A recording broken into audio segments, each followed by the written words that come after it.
were concerned, but earlier than that, there were others. And until World War II, these officials, come historians, were more concerned with explaining how well the British had administered the country. So they took us along all the way to 1786. Francis Light founded Penang. And then for years they were celebrating Founders' Day until my friend in the Department of History in Kuala Lumpur, not in Singapore, decided to look into the whole thing. So he chose the founding of Penang as his MA thesis. And he found to his horror that the Sultan of Kedah never gave permission to Francis Light to occupy Penang. But the Sultan of Kedah told Francis Light, tell the East India Company, if the East India Company would agree to come to my help every time Kedah is threatened, I will happily allow the British to use Penang as a port.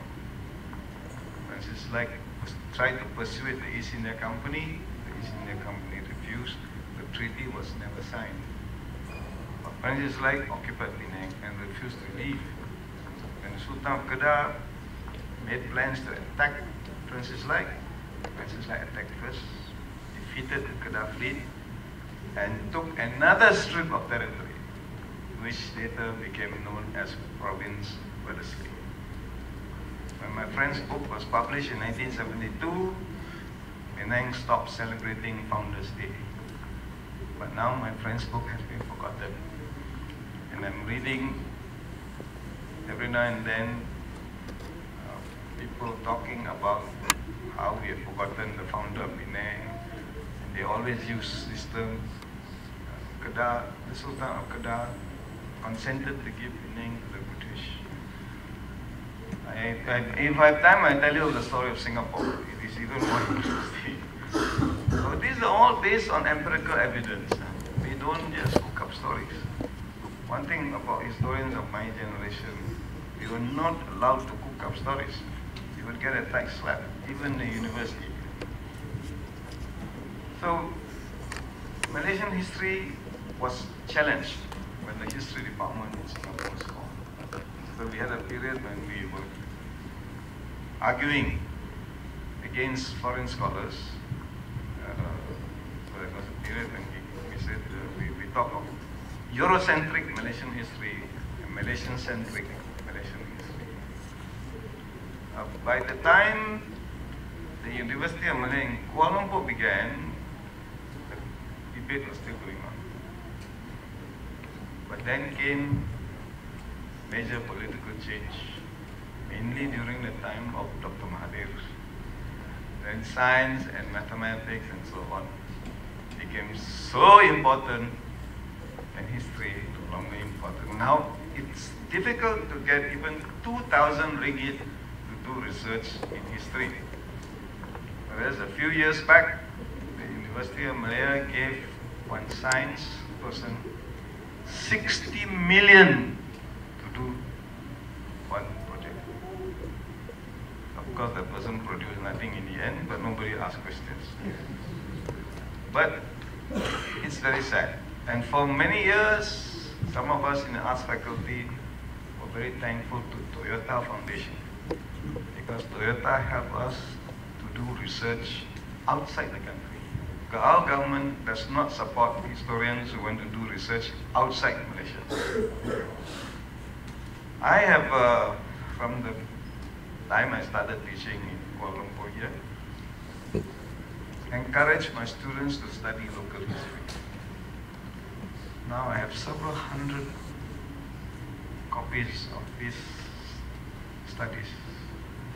I can't get them published because nobody will support the idea of publishing books in history. Unless, of course, you are writing school textbooks.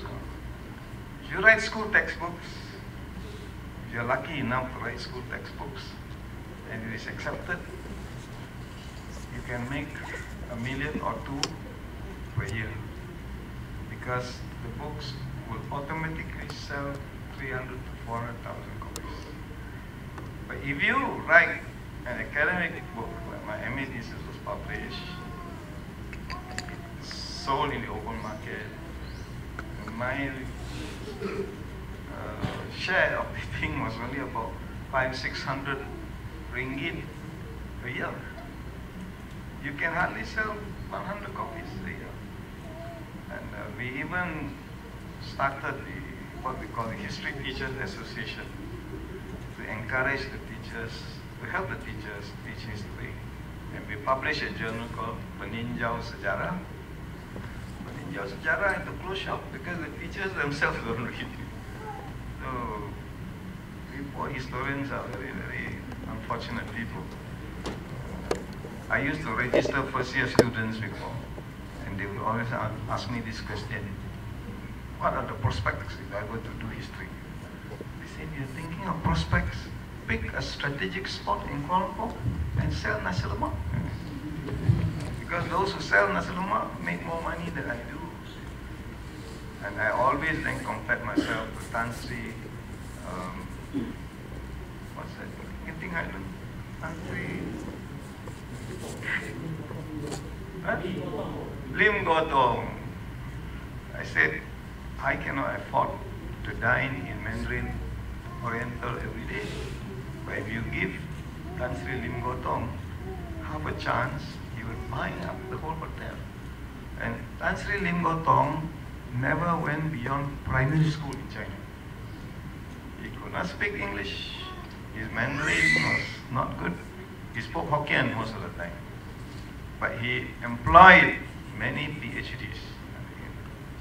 So you don't go to university to make money. I always quote Islamic teaching in this sense. You seek knowledge until you reach China.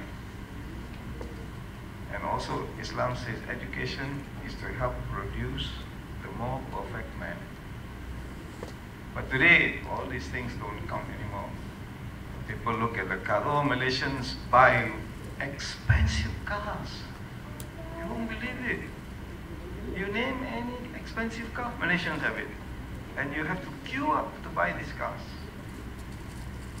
But what about the society? I feel very worried. I'm not speaking from nothing.